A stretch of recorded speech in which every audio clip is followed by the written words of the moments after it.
Hello, friends. My name's Tami Simon, and I'm the founder of Sounds True, and I want to welcome you to the Sounds True podcast, Insights at the Edge. I also want to take a moment to introduce you to Sounds True's new membership community and digital platform. It's called Sounds True One. Sounds True One features original, premium, transformational docuseries, community events, classes to start your day and relax in the evening, special weekly live shows, including a video version of Insights at the Edge with an after-show community question and answer session with featured guests. I hope you'll come join us, explore, come have fun with us, and connect with others. You can learn more at join.soundstrue.com. I also want to take a moment and introduce you to the Sounds True Foundation, our nonprofit that creates equitable access to transformational tools and teachings.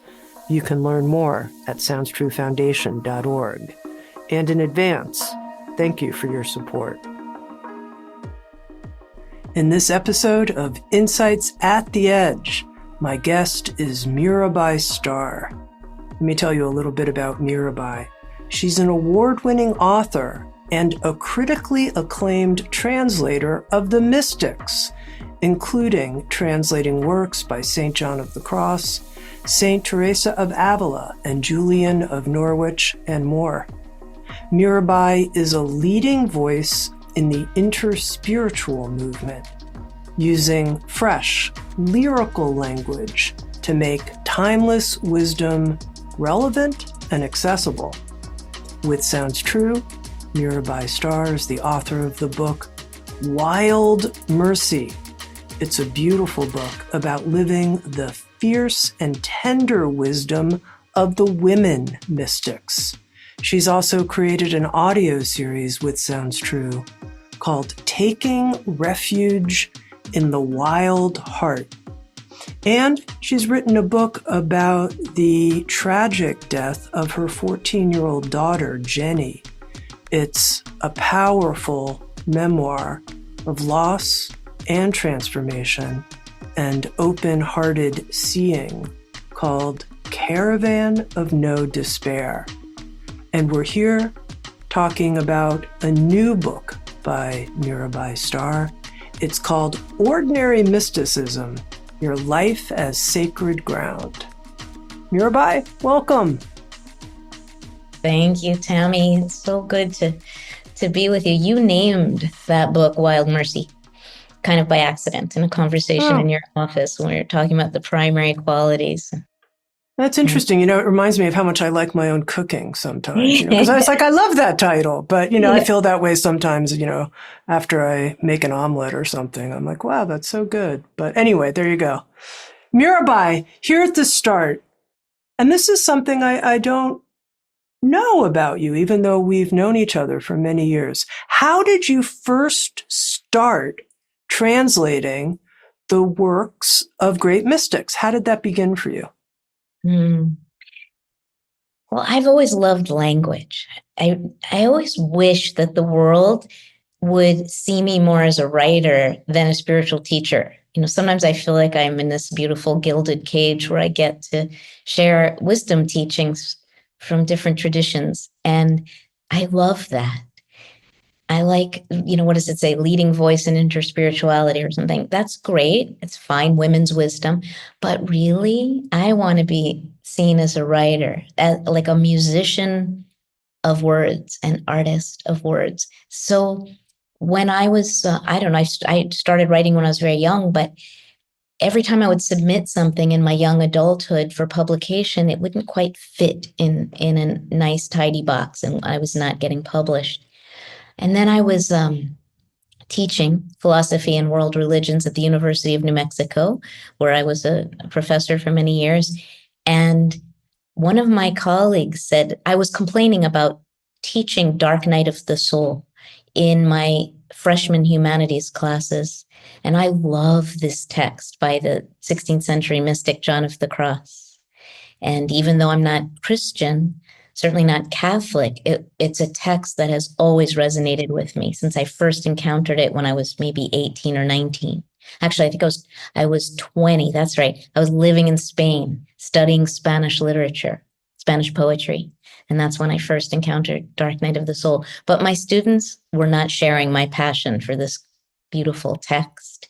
And this colleague of mine who was teaching creative writing said, look, why don't you do it? There's this trend right now. It's when Coleman Barks had published his new translations of Rumi and Stephen Mitchell and all of these other translators, mostly white men, were bringing these mostly Eastern or Islamic texts to life again. But nobody was doing the Christian mystics and certainly not the Spanish mystics. So my friend Sean said, why don't you try it? It'll combine your love of language, because he knew how much I loved writing and the beauty of words, with your fluency in Spanish. I am fluent in Spanish, with your passion for this particular teaching. And so he had just gotten an agent and for his own book, which happens to be a gorgeous book called One Bird, One Stone, about the American Zen movement. And he said, I'll show my agent, see what he thinks. And I don't know, it just all fell into place immediately. It was like, oh yes, this is missing out there. None of my Buddhist, Sufi, Jewish, Hindu-esque friends knew about the Spanish mystics. And it was time. Indeed, your sacred destiny. In Ordinary Mysticism, you write about something that you call mystical transmission, and how we can, if we're open, receive a transmission when we're reading a book. And that was extraordinarily meaningful to me, to read about you writing about mystical transmission. And I was like, first of all, I think I'm receiving a quote unquote mystical transmission from different sections of Ordinary Mysticism as I'm reading the book, and you're pointing different things out, falling into the experience and knowing it inside of myself. And I also thought about all of the spiritual books I've read since I was a teenager and how they have been my doorway into mystical states. And I wonder if you can speak more about that and what it means to actually be open and receptive so we can receive these quote unquote mystical transmissions when we're reading spiritual books. Yeah. Well, you'll be happy to know, Tami, I've gotten literally hundreds of letters from people who read Wild Mercy who have told me that they're having this odd experience of feeling like they're receiving a transmission when they're reading. They're not just reading it. Something's happening. Like, what's happening to me, Mirabai? And I love that. So I guess I would encourage all of you who are listening right now to just take a moment to get quiet inside and think about one book that did that for you, probably in your youth. I mean, I might pick, and many of you might pick the same one, Autobiography of a Yogi, Yogananda's coming of age story. What was it for you? Maybe it was a novel. Maybe it was a collection of poetry, or maybe it was the Bible. Some book that knocked on the door of the heart and transformed into not just a collection of words, however beautiful and well designed on the page, but something happened that changed everything, and that you refer to now years later. It's a point of reference. It's a boulder in the stream that you can perch on, that you remember what it felt like to take refuge in those words. So that's what I'm talking about, and that's why I'm thrilled to hear you say, Tami, that you felt that at points in this book, Ordinary Mysticism, that what I was talking about came alive for you and you were able to walk through. It's like it's a knocking on the door opens and you walk through, and it doesn't have to be just sacred texts, although for many of us, that was our first doorway in. I think of you, Mirabai, as a writer. And so you said, Thank you. that's the way you want. I think of you as a writer. And so I'm curious, as a writer, what is your internal process? I mean, now you've turned yourself to communicating this mystical realization. We're going to talk about what that is through the holy ground of your very own life. And I'm curious, as a writer, what kind of state of being do you feel it helps you to be in so that you can be now you're on the transmitting side of putting these words out, not only receiving them historically from the great mystics and entering some state of receptivity, but what's the receptivity of a writer? Yeah. Well, true confessions, I'm working on something. I'm spending the winter in Mexico. My parents have a small house on a tropical laguna in the jungle in Yucatan. And my husband Gangaras and I have been coming the last 3 winters to be with my mom since my stepfather died and she was alone, and accompanying her to her home in the jungle. And it's a great place for writing. So I'm all about ritual. I love to create rituals and to invoke new experiences in a ritualistic way. So every morning when I'm home in Taos, I do yoga and meditation. When I'm here in Yucatan, I still do yoga and meditation, but then I go out on the water in a kayak in the misty morning and in the quiet splashing of the oars in the water and the birds coming alive. And this sets me up for an encounter with the beloved, which is the way I see the muse, the beloved. And then I go to my computer, I light a candle. I always light a candle. I started this ritual when I was translating the mystics, and I felt like I was entering a temple, and it was appropriate to light a candle in honor of them. But now I just light the candle and just ask for it to come. And as a writer, so quiet. So I guess I need quiet and I need nature. And I need those 2 roots to hold me before I dare to open the page on the computer. And then I have to be willing to not know what's going to happen, not know if I'm going to be up to it, up to the task, if it's going to be any good, if it's going to be coherent, if I'm going to land, that feeling of landing, whatever your art form is.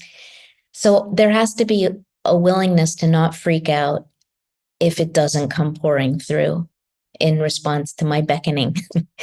The muse is not always obedient. But I do find that when I sweep out the chamber, usually she comes eventually. And we work together. It feels very collaborative. Tell me more. You're describing she comes, the muse, the beloved. How do you understand that? Well, I understand it as an artifact of my sacred imagination. My friend and lifelong teacher, Ram Dass, is famous for when people would cynically, or at least skeptically, challenge him about conversations he would have with his guru, Neem Karoli Baba, who had been dead for years. What's happening? You're having conversations with a dead guy in your mind. Yes. Does he talk back to you, Ram Dass? Yes. Don't you think that's your imagination? Yes. Yes, Ram Dass said. And that just gave me such permission. God is a figment of my imagination. I don't always use God language. I sometimes use God language. More and more, I've switched to feminine pronouns just to piss off the patriarchy, and partly also because that's what makes my heart sing. But I know that I am just building a set, or I'm putting clothes, draping something over the absolute so that I can see something and relate to it. But I don't necessarily believe with my rational mind that there is a muse who comes and talks to me when I'm writing, or that there is a God in feminine form that is pulling the puppet strings of my life. Do I call on her when I don't know what to do next? Not just in writing, but in life. Like if I have an intractable dilemma, a quandary, a problem, a heartbreak that I'm grappling with, and I don't know what to do. Eventually, it usually occurs to me, give it to her, hand it over to her. And it's she. And I know that she will take it and transmute it and make sense of it and give it back to me. You know, Mirabai, I'm digging in a bit here to this whole notion of mystical writing, because I think there's a large portion I've come to know of people who listen to Insights at the Edge and who are part of the Sounds True community in a broad way, who have some kind of, I'm going to keep going with this mystical language, mystical book inside of them about their own life. And they're not quite sure how to access it and bring it to the page with fidelity. And I know you're teaching writing now, and that you also made a personal journey to find your own relationship with this writing voice, first with the mystics, but then using the sacred ground of your life, ordinary mysticism, the sacred ground of your life to be the content of your writing. And I wonder what other tips you have, because even this first one you've given us, the ritual of lighting a candle, but then not knowing what's going to come out, I think that's probably very helpful for people. Well, you know, my first writing teacher was Natalie Goldberg. And in fact, I was 12 years old, little hippie school in Taos. Natalie's first job out of graduate school in English was teaching this little group of hippie kids in Taos. And she developed what is now called writing practice, or what she now calls writing practice, with us, you know, these young kids. And so from an early age, I was given the teaching that all you have to do is let it come and it will come. So she'd give us topics, you know, you might call them prompts. And she'd always have a list of prompts that she had put together for us, sometimes with visuals, sometimes with something to eat. You know, there was always some other sense involved with the prompt. And then she would just say, go, just write without stopping. Don't think about it. Don't analyze it. It was like all the rules that the rest of you probably were told to. I mean, she was breaking all the rules that the rest of us were rest of you were indoctrinated with. I had an alternative education. Maybe some of you did too.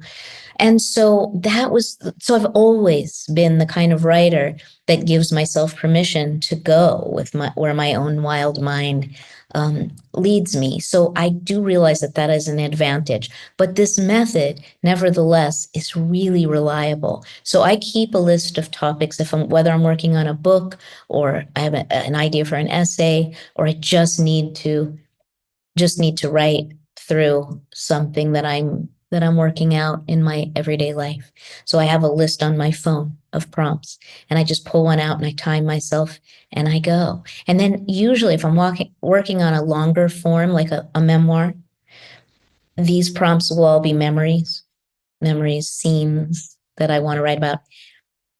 I will see a thread begin to emerge, some kind of thread of light that illuminates the rest of it. And then I start to see how to weave it together. But the most important thing is to give myself permission first to just write whatever comes out. Now, the difference, I would say, between the way I do this and maybe the way Natalie does, or Julia Cameron, or some of the other teachers of writing, is that I always have beauty as a beacon. I don't, I'm not that interested in people just throwing up on the page and then stepping over it and walking it away saying, that felt good, got that out. It's like, for me, language is art. It's also sacred. It's holy. And I approach it not with my analytical mind and my internal editor driving the chariot at all. In fact, my internal editor is not welcome on this ride. That critic, that censor. But beauty, yes, because of my reverence for language. So that rides along with me and beckons and sparkles and helps me pick without thinking, without like stopping and trying to pull the perfect word out of the air. That's not what I'm talking about. But it helps me identify, it lights up the space. My commitment to beauty, whatever beauty, and beauty is sometimes ugly. But that commitment to being available to the beautiful helps light up the space so I can find it on the fly. Now, we've used this word, I've used this word mystical several times now, and you mentioned, Mirabai, how you love words. I started by talking about mystical transmission and mystical seeing. And so how do you define it? Yeah, in some ways, my definition is the classical scholarly definition, which is that a mystical experience is a direct experience of the sacred. It's unmediated through prescribed prayers or ordained representatives, clergy, people, or belief systems. It's an experience of the sacred that is direct and transformational, even if subtly. So a mystic then is someone who has a direct experience of the sacred or of the divine or of God, depending on your tradition and what language works for you. So what I'm talking about here is not past life regression or sound healing or anything like that. Those are beautiful, wonderful things. But that's not what I mean by mystical. I mean an experience of union. It's a unitive experience with the loving truth of reality. I say loving because to me, ultimate reality, what you might call God or the divine or the sacred, is characterized by love. And so it's an direct experience of that vast, loving reality. It's interesting, Mirabai, because as I was reflecting on reading ordinary mysticism, there were 4 gateways that I found that you return to again and again as gateways into the sacred. And what's interesting is you've already touched on 3 of them, and then there's a 4th we'll go into. But awe, amazement, and praise, this beacon of beauty, that's one. Our life as a place where there are these natural portals, if you will, to beauty, to awe, amazement, and praise. And maybe you can say more about that before we move on. Well, I was speaking with my almost 90-year-old mother, who's more like 70, recently, and she read the book and she was thinking about, because she's agnostic at most. She's not a true believer in any religious ideology. And she said, I think what you're talking about is when you have an encounter with something that is deeply moving and you don't skip over it, you stay with it. You make yourself available for the fullness of that experience. So whether it's watching an osprey land on the mangrove outside our window and look into your eyes, or if it's about receiving a phone call that the lump in your friend's breast is malignant. A whole range of moments can be these portals to deep presence if we don't run away, if we stay with it. And if we stay with it and cultivate a kind of curiosity and willingness to be transformed by the encounter, whatever it may be, willingness to be changed by it. You write about how awe actually takes us out of our default mode network, that there are research studies on this about how it's a immediate shift out of our, I'm just going to think in a kind of trudge along kind of way, into a different state. Thought that was really interesting that you were bringing in the neuroscience, A little Mirabai. bit of neuroscience there, yeah. I was fascinated when I found out that everybody was like me, that the way our brains are wired is that when we're at rest, if we're not actively engaged in a one-pointed way with some task, we're just kind of in between things, often our brains just go to bullshit chit-chat inside, and often of the nature of self-criticism and worry and anxiety, judgment. That's the default mode network. But when we have an experience of awe, that shuts down, and a whole other, much vaster consciousness opens up, and we become very, very present. Is there anything that you consciously can do to shift to awe, that you yourself do? Like, oh, here's my, go-to move to invoke awe. In many ways in this book, I'm deconstructing religion and religiosity and prescribed practices and, I don't know, the bossy patriarchal way of becoming enlightened many ways. But I have a few favorites. And one of them is contemplative practice. Silent sitting happens to be the one that has worked for the longest, most consistently, and most reliably for me, is sitting quietly for 20 minutes in the morning. And what I find is that when I am true to that practice, it carries into the field of my life, the holy ground of my everyday world, so that there is more of an attunement to the presence of the awesome when it presents itself, which is many times a day. I'm not saying I go into mystical awe many times a day, several times a day, but more and more over the years, because of this tuning of the instrument. But so it's not about, I guess what I'm trying to say, it's not about my time on the cushion. It's about how that builds my capacity for encountering awe-inspiring moments. I mean, Abraham Joshua Heschel, one of my heroes, the great 20th century Jewish philosopher, peace activist, mystic, said to be mystical means to be amazed, and to wake up every day in awe. And that's, I think I aspire to it, and I think it happens. I mean, lots of really boring things happen too.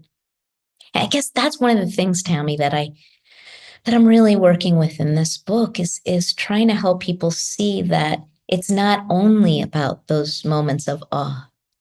That to be a mystic can be really grungy and unsexy and very, very messy and unfinished and not exciting. But if our hearts are present, heart, mind, present to the possibility that the holy is already dwelling inside of those ordinary, quotidian, sometimes grim moments too, then they are transformed into an encounter, into a love encounter. Well, when you mentioned beauty as a beacon when you're writing, if beauty is a beacon, no matter what you're experiencing with these things that you're calling, boring or bland or gritty or mundane, then that itself is the transformational view of what bringing that view of beauty. I mean, I think you're communicating that, because it sounds to me, because you said this beacon of beauty in your writing, even when things are ugly. So it's like, oh, okay. Yeah, it's the same beacon. That's brilliant, Tami. I love that. Okay, so as I said, reading ordinary mysticism, these different gateways. Another had to do, and you mentioned that you love ritual, shrines, having shrines in your home, and the power of invoking. And I wanted to hear more about that. I think sometimes people, especially who identify in this broadly defined category of spiritual but not religious, are like, what am I invoking? What am I doing? I clearly need help. I need to ask for help.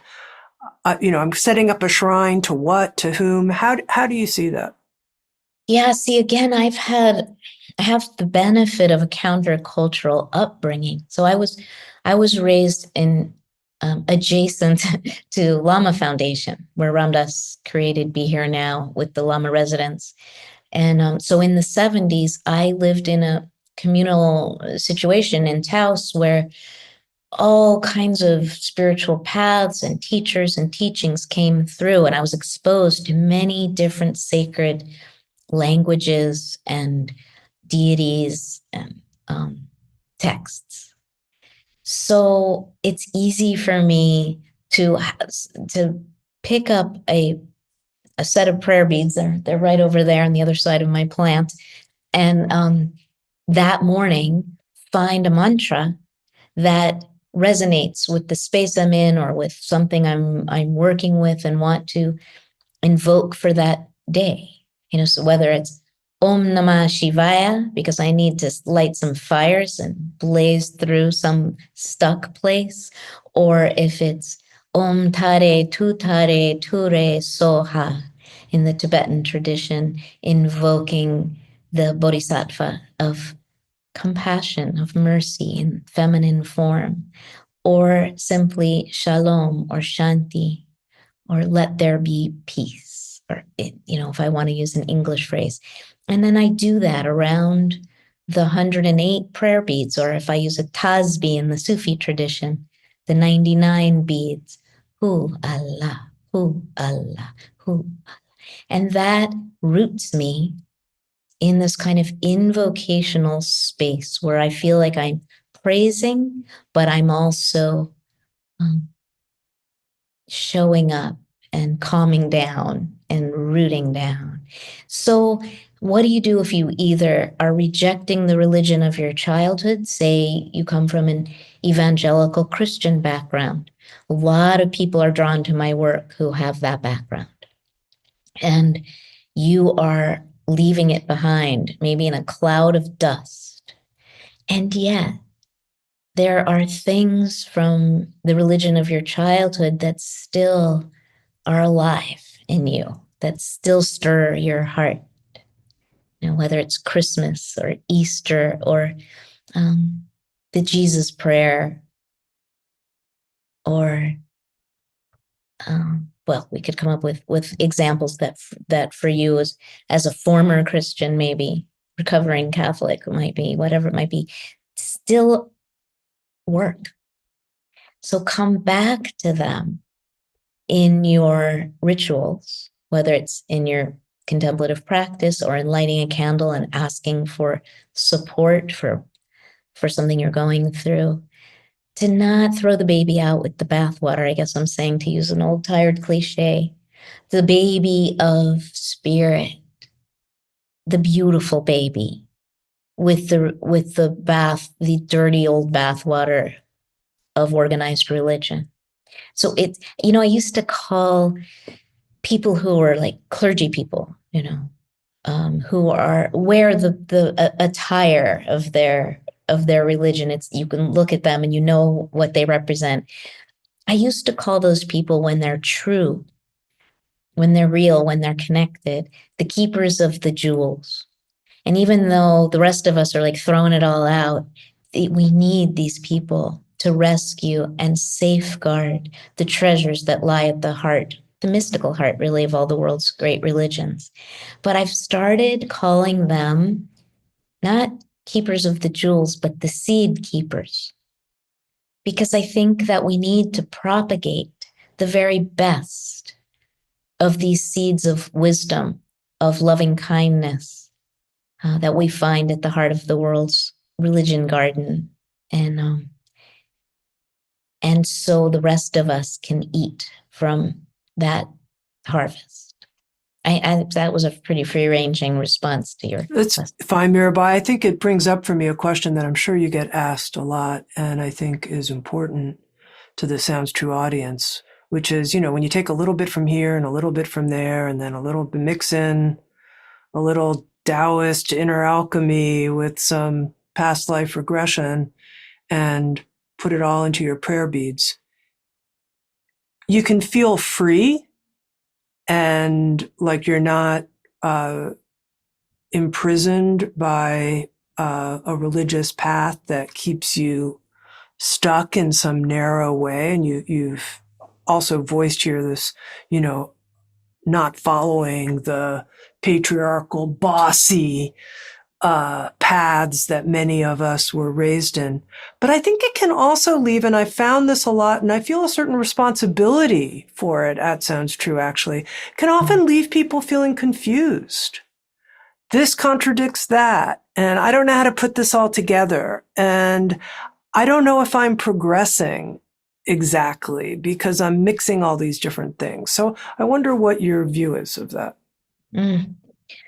I love that you are taking responsibility as a leader of a major interspiritual space, Tami. That's so beautiful and moving to me, and I bow to that.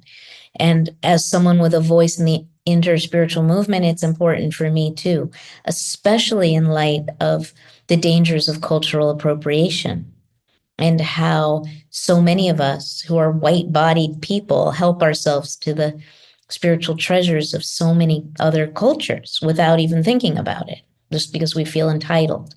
So there's that aspect. That's not the one you were bringing up. You were bringing up the kind of confusing part. And also, I think the danger of superficiality that can come with trying to find our way spiritually when we're not rooted in a tradition. So all of that is real and necessary to keep in mind. One of my teachers and friends, because all my teachers were my friends, was Thomas Keating. And Thomas really was a mentor to many of us who were doing this interspiritual work in the last 20 years or so. He died about 10 years ago, but up until that point, and still maybe. And he said, you guys, this is great, but where's the rigor? Like, this is dangerous that you could just go for the easy answers and stay right on the surface. Where's the discipline? Where's the substance? And so that is a real danger in the interspiritual path, but also in the work that I'm speaking of reclaiming your ordinary life as the domain of the sacred, the place where you encounter the divine.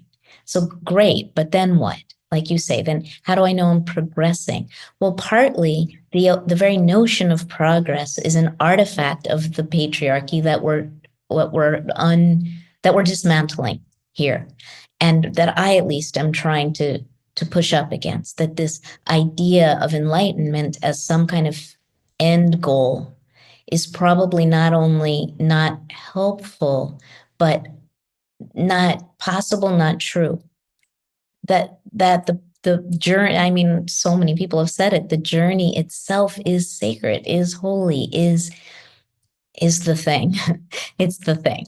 So it's this combination, I guess, is my response, Tami, of cultivating the discipline of contemplative practice and other practices, and being open to not having our ideas and beliefs fed to us, but using critical thinking. For one, that's something that I think a lot of people on a spiritual path think of as a negative. Like, I'm using my rational mind and I'm supposed to stay in my heart and my body.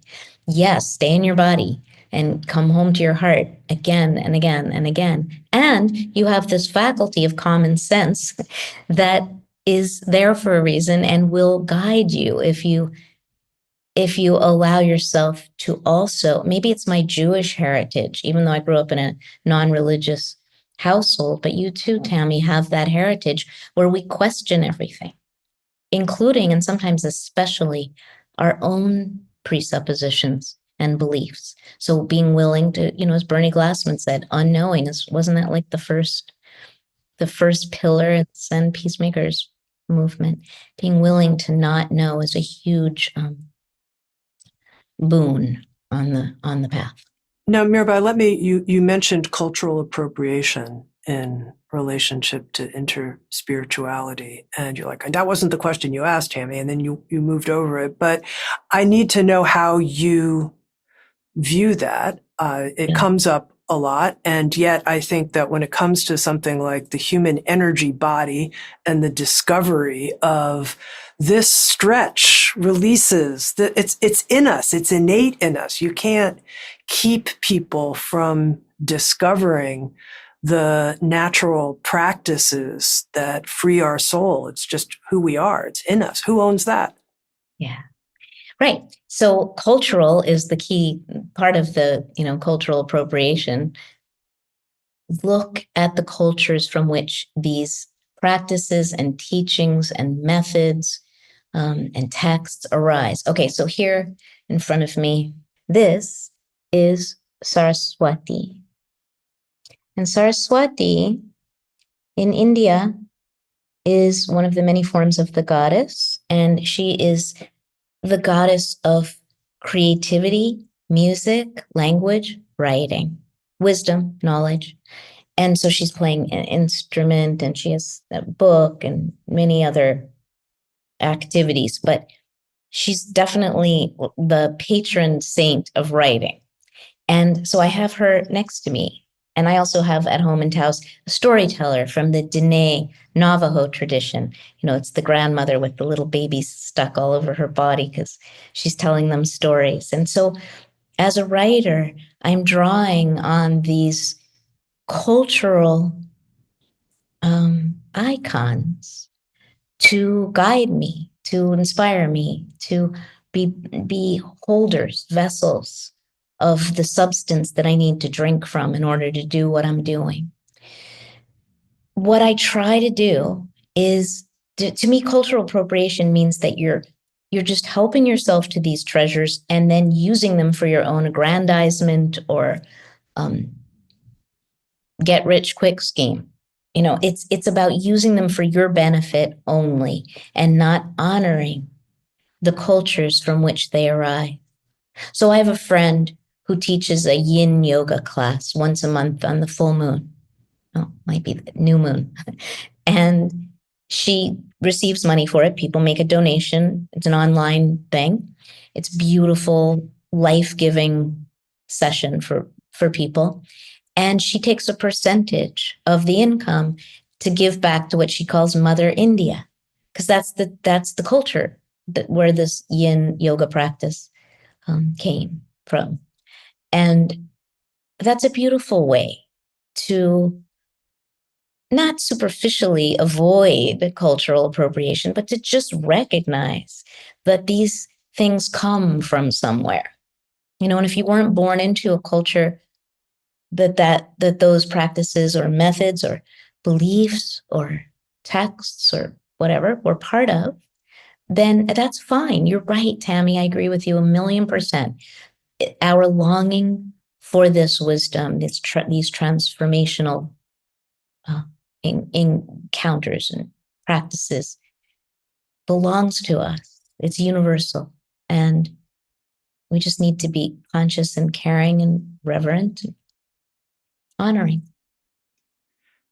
There's a lot I want to talk to you about, Mirabai, so I'm going to keep us moving here to a different gateway that you write about beautifully in Ordinary Mysticism. And in some ways, it's the part of your writing that I think has the greatest emotional impact on me. This is in the feeling section of Ordinary Mysticism, where you write about grief and how it is a gateway to sacred experience. And I want to read just one paragraph, and then I'm going to ask you to actually read a section from the book. You write, grief unravels and rethreads us.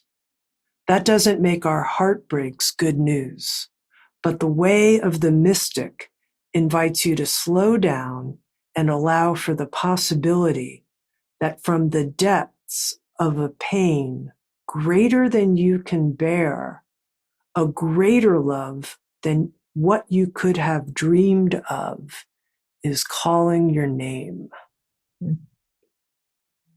Very beautiful. I love having you read it to us. I love hearing it.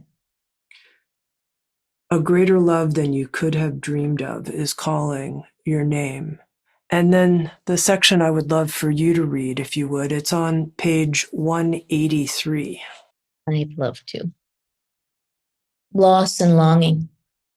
Once we've exhausted ourselves in the fruitless effort to keep grief at bay, we collapse into the arms of the darkness and let it have its way with us.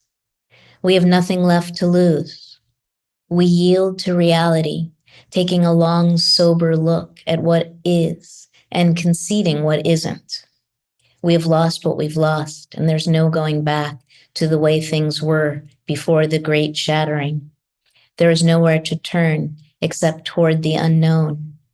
We begin to befriend the mystery.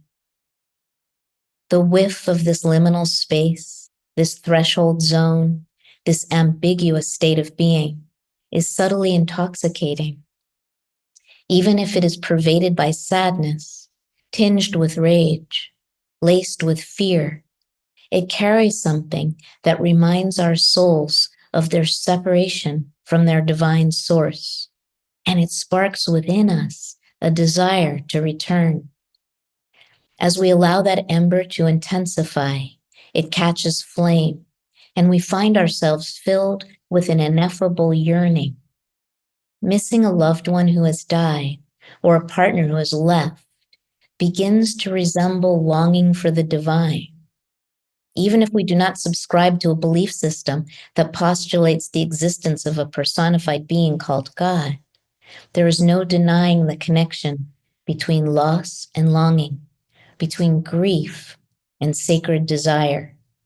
We may no longer know what we even want, but we begin wanting it with every fiber of our broken open heart. This is what it is to walk as a mystic in this world. It's about continuously tuning the instrument of your soul so that it can pick up divine impulses and transmit them. It's about keeping your heart open in hell, as my friend Stephen Levine used to say. It's about allowing our sorrow to ruin the walls that separate us from the rest of creation. We climb over the rubble and step into the landscape of belonging. You write, Mirabai, about letting the darkness have its way with us. Tell me about that, letting the darkness have its way. Yeah, I come back to the feminine. It's like the darkness has a bad rap, but the darkness of the womb or the darkness of the dark mother in some of the traditions of India, or Mother Earth and the darkness beneath what we can see, beneath the ground. Valerie Kaur, the great contemporary Sikh activist, is the one who postulates that question that so many people are quoting, especially right now, is maybe this isn't the darkness of the tomb, but the darkness of the womb, that we're in a transitional space that is going to break back into new life and new growth. But when I speak about embracing the darkness or letting the darkness have its way with us, I am also speaking from experience. And the experience is one of fighting the darkness, because I was taught, growing up in the world that I've talked about in this conversation, there was a lot of emphasis on the light, going to the light, ascending, enlightenment, waking up, luminosity, and a rejection of darkness. But when I have been brought to my knees by life circumstances and simply didn't have the energy to rise up out of the pit of darkness that circumstances had thrown me into. I began to explore what it was to just be in that darkness. And I realized that what I was doing was letting myself down into the arms of darkness. And it became a mothering darkness that held me. The Black Madonna has become a beautiful, cherished image for me. Another one that I'm careful about cultural appropriation, because I'm not Black, but allowing her to hold me. So the experience I'm referring to, of course, is the one you mentioned at the beginning of the conversation. And that is the death of my daughter, Jenny. It was a car accident, no warning. And so I was plunged into a ravaging darkness. But when I realized there was nowhere to turn, everywhere I looked for acres inside of myself, it was just dark. I let myself down and let it do whatever it needed to do with me. There was nothing left to lose. And that changed everything. That became a mystical experience, which doesn't make it pretty. It wasn't.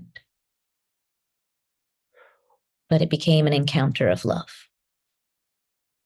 Tell me about that part. And I'm especially thinking of the person who's listening, who's in a type of darkness, who's not seeing or sensing the quote unquote sacred part or the mystical part. It's just dark.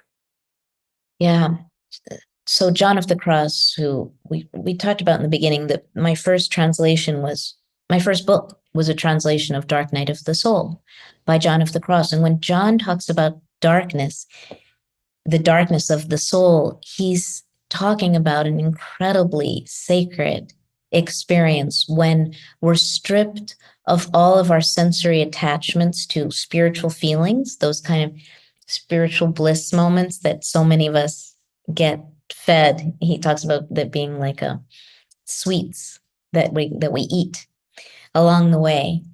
And in a dark night of the soul, they're taken away, and we have a direct experience. We're stripped naked. And all of our concepts of God, of the divine, of spiritual life, of prayer, all of that is also stripped and taken away. And when we're naked, when we become spiritually naked, we're able to have this direct experience, a mystical experience. But John says that one of the paradoxical hallmarks of a dark night of the soul experience, which is the ultimate mystical experience in many ways, is that we can't know we're having it while we're having it. We just think it sucks. It's just terrible. Someone I love has died or left me, or I've just received a terrible diagnosis, or there are so many forms of loss, or the suffering of the world is bringing me to my knees. I don't see anything. I don't see any light here.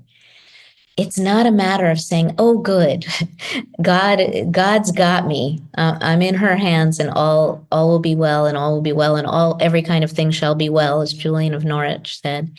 It's more about, okay, whatever. Who is it? Anne Lamott or somebody said one of her mantras is whatever. It's kind of whatever. It's like, I'm here. I am plunged into this unbearable anguish. When Jenny died, I kind of jokingly, dark humor, developed a new mantra. It's just unbearable anguish. And so, with our spiritual sense of humor tucked into our back pocket, we just sit in the dark and say, okay, this is where I am. I surrender. It's about surrender. Not because you're so spiritually advanced and evolved that you have cultivated a stance of surrender. No, it's because you're all used up. None of your tricks for getting into the light work anymore. And describing this journey And here you're talking about the descent part. For some people, there's a sense of then a rebirth that comes, new life, a regeneration, greater love, but it doesn't always happen all the time.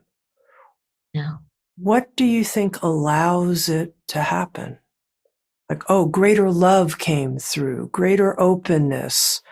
You know, I came out of it new and with a sense of greater feeling for other people. That could happen. What enables that to happen? We cannot engineer it. This I know.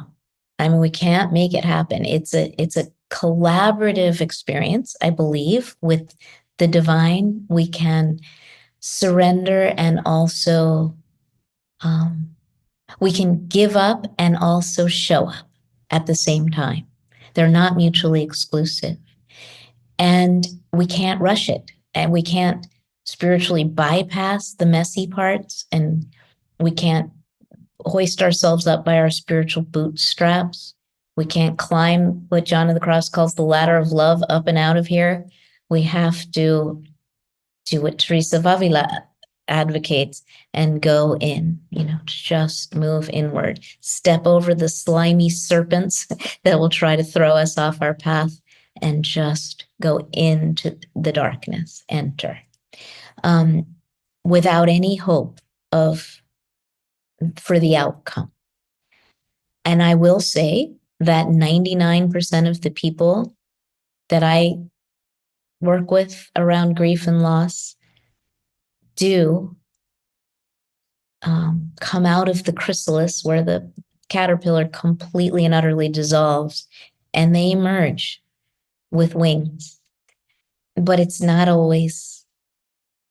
some idealized version of transformation. It's subtle, it's awkward, and there are cycles. We cycle back through again and again to these times of darkness. I'm sorry, but we do. Not as terrible, maybe, but we get to taste the I do not know again and again. So these two actions, the surrendering, letting go, being in it, and then quote unquote showing up. What do you mean by showing up? What does that mean? What does that look like? So I know that there are people here who require pharmaceutical substances to survive. And so please understand when I say this that I'm not talking about you. But for instance, when Jenny died, one of her friends' father is a psychiatrist. And the first thing he did when people were coming over to the house bringing casseroles was he brought drugs. And he said, here, Mirabai, take this. It'll make you feel better.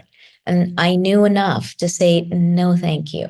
Like I couldn't bear to be in my body and mind. I was so shattered, but I didn't want to check out of it either. I felt like to make the choice to be present was in some ways an act of devotion to my daughter. Like, I'm not going to go anywhere, honey. I'm going to stay right here. So Jenny was the holding place for maybe God in that moment. I'm not going anywhere, God. This is what I'm being given, this darkness. I'm going to be present and try to be curious and compassionate for myself as I do so. I'm not going to turn away. That's what I'm talking about. I'm not going to numb out. I'm not going to bypass by telling myself some kind of religious story about it. I'm going to actually be in it out of love, not out of proving anything. Out of love for life, love for life, yourself? All of the above. For life, for yourself, for the divine. If it's an experience of grief because of someone's death, for your love of them as an offering to them. I write about this in the book that you spoke about, that you published, Caravan of No Despair. I write about it in detail, this kind of choice to show up and surrender at the same time. And I use John of the Cross as kind of the guiding light of the book.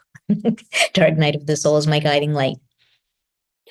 There's one more aspect of ordinary mysticism that I want to talk to you about, Mirabai. And you briefly touch on it in the book, but I want to hear more, which is ordinary mystics as agents of change, as revolutionary vehicles for change in the world. And you write about how Teresa of Avila risked everything to reform the Carmelite order, and how John of the Cross was persecuted for supporting his mentor, Teresa of Avila. And, it seems to me if there's ever a time for our ordinary mysticism to express itself in our revolutionary energy and standing up against injustices of all kind, this time is now, this time that we're in. So I wonder how you see that as part of ordinary mysticism. But that's a very long, complex conversation. So to distill it the best I can in this moment, if the path of the mystic is a path of love, and that is what I believe it is, a path of radical love, then it requires radical loving. And by radical, I mean brave and fierce. I'm not speaking about a fluffy, feel-good love that if it starts to be uncomfortable, we turn away. I'm talking about the fire of love.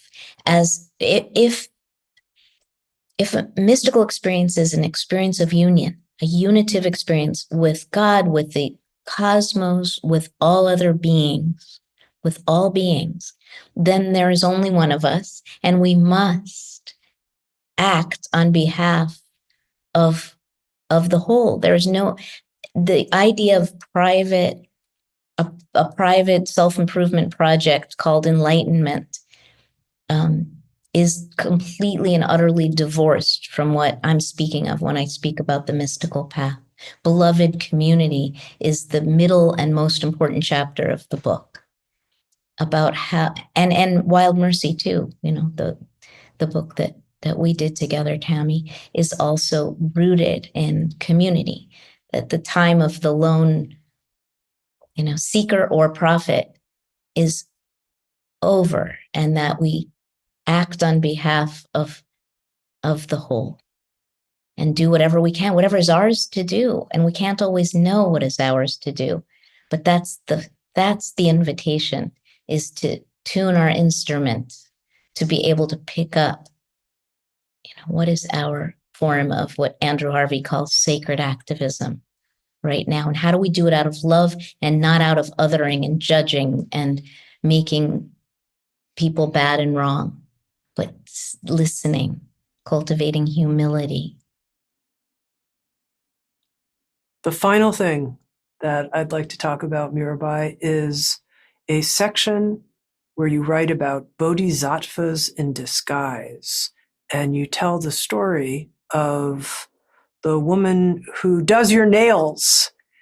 And I loved this story because it made me become aware of the different people I interact with, and how I don't know who they are, the different people I interact with at the dry cleaners or the pharmacy, and people I regularly and weekly. And I thought, bodhisattvas in disguise, I have to keep this story tucked in my heart. So let's end on this note and tell us about Michelle. Oh. So I love having my nails done. I don't have them now because I'm in the jungle, but I often do. And I always have. So I go to my local nail salon in Taos, and Michelle is this beautiful young Vietnamese woman. And for quite a while, I would say at least a year, we didn't speak because she's very kind of taciturn. She doesn't really interact much. She doesn't make eye contact. But we started working out together at the gym. We go to weightlifting classes together. And so little by little, I started engaging her. She would give me very short responses about her children or whatever. And then one day she just very, very casually mentioned that time that she lived in the refugee camp in Hong Kong. And so I asked a question as subtly as I could, because she's not someone who you could tell was going to disclose much. And she said something about escaping her village, no shoes on her feet, freezing, getting on the boat and heading from Vietnam to Hong Kong. And then I would say it took about a year from that point to really get the full story of what she had been through. And what she had been through was incredibly harrowing, as many Vietnamese people have experienced, with taking those boats to safety. And then the refugee camps were harrowing, horrific places, as refugee camps often are, violent and dangerous and not enough food and unsafe. And then coming to America and starting a business and raising her children. And then one day she said something about Thich Nhat Hanh. She'd been robbed. And they found the guy, and he was an unhoused man living in a parking lot behind the Albertsons grocery store. And he took some cash and when the police asked her about pressing charges, she refused. And they said, why? And she said, he obviously needed it much more than we did. This is someone who had less than nothing in her early teens, but now she had a successful nail salon. And I said, Michelle, because she said many things like that along the way. I noticed her compassionate heart. How did you get this way? And she said, Thich Nhat Hanh. I was like, Thich Nhat Hanh? Yeah, well, he's Vietnamese, Buddhist teacher. So I guess that he must be part of her culture. And she said, no, I listen to him on YouTube. I watch YouTube videos and I like what he has to say. I just love that. And, she doesn't look like what you might call a bodhisattva, whatever our ideals are of people who have dedicated their lives to being of service till all sentient beings are awakened. But she is.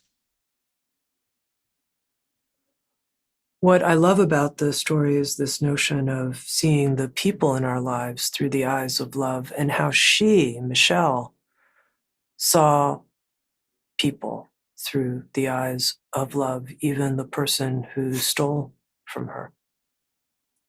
I love that too, and I really aspire to that. Mirabai Starr, author of the book Ordinary Mysticism, Your Life as Sacred Ground, and a book, Wild Mercy, Living the Fierce and Tender Wisdom of the Women Mystics, and Caravan of No Despair, and more. Mirabai, thank you so much. It's always great to be with you. I haven't seen you in a few years, and so this is a kind of homecoming for you and I as well, to be together. Definitely. Thank you, Tami. I love being with you, and thank you all for listening. Go be ordinary mystics, friends. Go do it. See with the eyes of love. And if you'd like to watch Insights at the Edge on video and participate in the after-show Q&A session with our guests, come join us on Sounds True 1, a new membership community featuring award-winning original shows, live classes, community learning, guided meditations, and more with the leading wisdom teachers of our time. Use promo code PODCAST to get your first month free. You can learn more at join.soundstrue.com. Sounds True, waking up the world.